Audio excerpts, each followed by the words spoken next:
And so we have made it. And you say, what do you mean we've made it? We have now made it to Labor Day 2021 in this marathon of a set we call Topps Project 70. Although, for any true Mariner fan on this card, you will know that that logo, that is a cursed logo in Mariners team history. And as of this past weekend, the Mariners have moved just a little bit closer to the playoffs, now passing the Athletics. We'll see how they do in Houston, but that of course has no relationship to Project 70 altogether.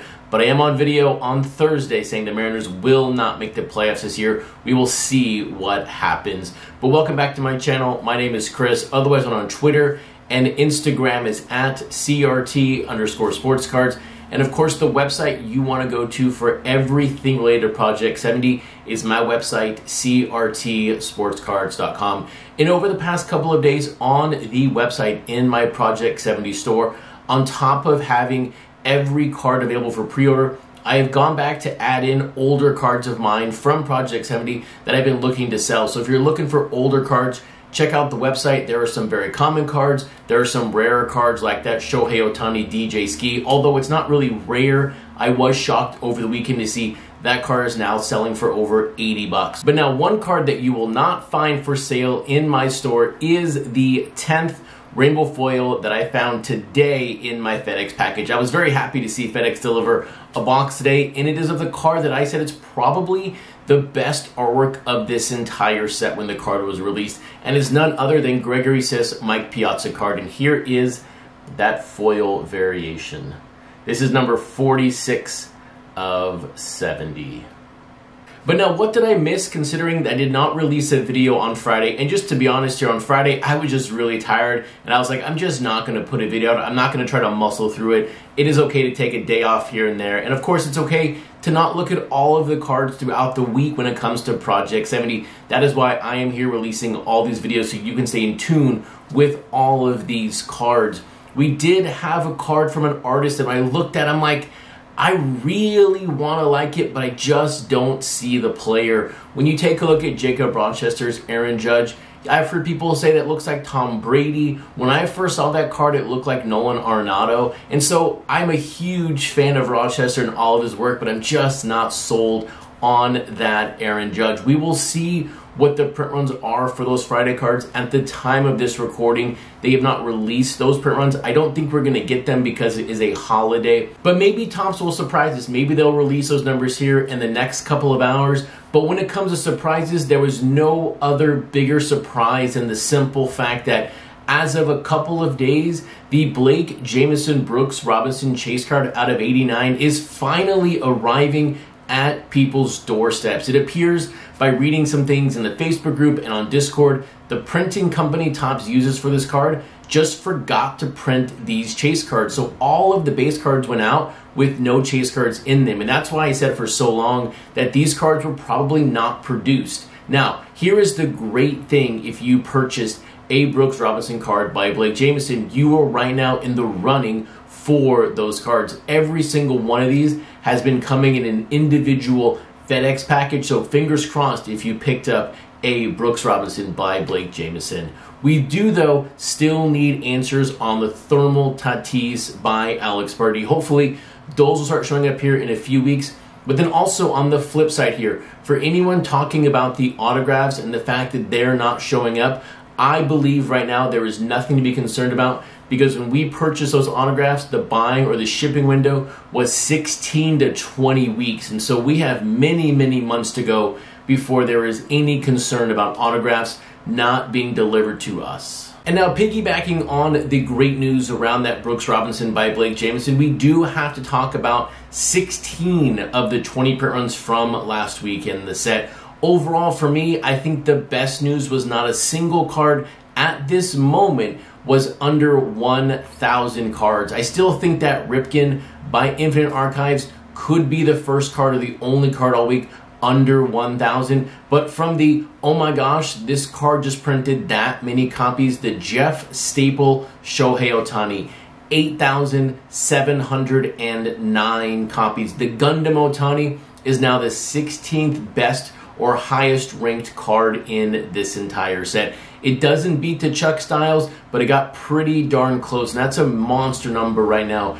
in Project 70. It again speaks to the fact of these cards are touching a nerve when it comes to the cultural aspect of the sports card community and the art community. So it's great to see when an artist hits, they hit big, and 8,709 is actually 47% of Jeff Staples' entire print run in Project 70. So that number takes his set all the way up there in the ranking chart. But now for the number last week that surprised me the most, it was not the fact that Rogers Hornsby came in over 1,000, 1,016 to be exact. It was the Acuna by Gregory Siff, 1,089. That is a minuscule number when you think about Acuna. And yes, he does have a lot of cards in the set, but when you take a look at the artwork of Gregory Siff, a lot of times in the moment it is completely misunderstood. But then as you look at it, as the weeks and the months go by, you start to really understand that artwork better. I have seen countless people go on eBay this morning once that number was announced and picked up a copy of 20 bucks.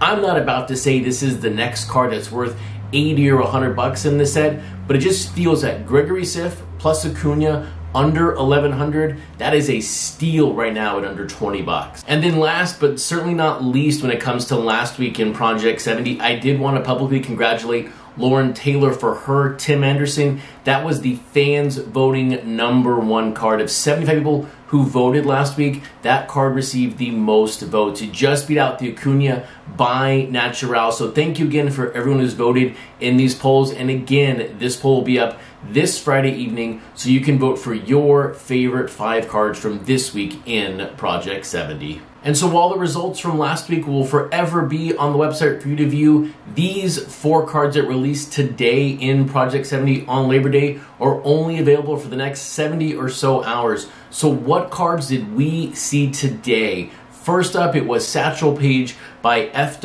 Second was George Brett by Greg Crayola Simpkins.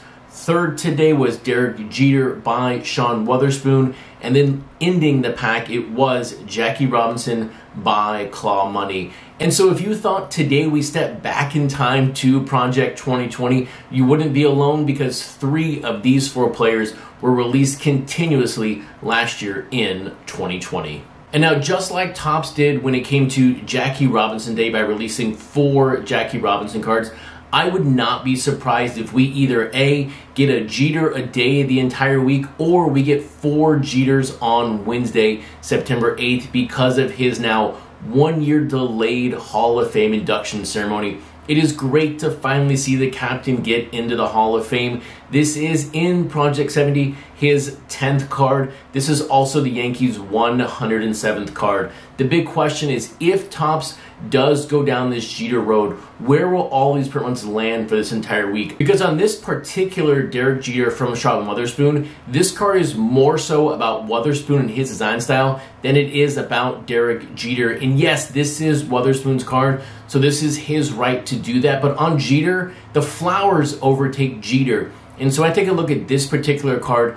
Jeter has an average print run right now in this set of 1,988, and Wotherspoon just over 1.5K. So if I'm a betting man on this card, I think this card comes in line more with 1.5 than 1.9 or 2.0. And now from the category of I think I've seen this style done before for this player, let's talk about Claw Money's Jackie Robinson. This is also Jackie Robinson's 10th card in Project 70. This is also from 1986 Topps. This is, for me personally, a little too colorful when it comes to a Jackie Robinson card. This is, though, kind of in line with Claw Money. I do enjoy the fact that the claw is now bigger on the background. But when it comes to, I've seen this before, New York Nico did this, breaking the card barrier in his 1971 Topps a couple of hundred cards ago. And Claw Money here has Jackie Robinson outside of the barrier of 86 Topps. For me, it's very akin to the fact that Robinson, of course, broke the color barrier. And now there might also be a play here on all the color in the card when it comes to the very plain black and white 86 Topps card. So we'll see how this card feels and looks like in the coming weeks. But for now, it's a little bit too much of I've seen this before. But now third up, another player that we saw continuously last year, it is George Brett from Crayola. The great thing here about this George Brett card is this is the very first time we're seeing George Brett in Project 70, and it is also the very first non-Bo Jackson Kansas City Royal in the set. So 2 firsts here for Crayola. So thank you for getting in a non-Royal Bo Jackson into this set. Now, what do you have to really appreciate these Crayola cards? It's simple. You have to have an imagination. And this figure on the card, this creature, by the way, on Crayola's cards, they're not repeating at this moment. This is now his 12th different creature on the card, but this is Long Tail Teller, getting a closer look at the home run George Brett just hit. And from a backstory perspective, the 4th grade team of Crayola was called the Royals, and George Brett was his favorite player. So if you are this deep into Project 70 with Crayola, getting all of his cards, you are going to really like this card because there's a true connection between player and artist, and we get our 12th new creature on a card. And so while all 3 of those previous players took us down their true memory lane when it came to Project 2020, FDOT here releases a player that we have now seen in the set 5 different times, but for the very first time with this team. We have the 5th Satchel Paige, this time from the Kansas City Monarchs, the first artist here to really put the Negro League team on the jersey for Satchel Paige. But now, what are the most important aspects of this particular card? Yes, you have the Satchel Paige leg kick. The leg kick, which is actually breaking the border of 72 Topps, the second card today that has broken the barrier of an original Topps brand. But number 2 here, this is FDOT's 2nd of 3 cards when it comes to his Negro League subset for Project 70. The first one was that Josh Gibson that also included the chase card that actually shipped out when the card was originally released. But this is the in-action shot from 1972 Topps.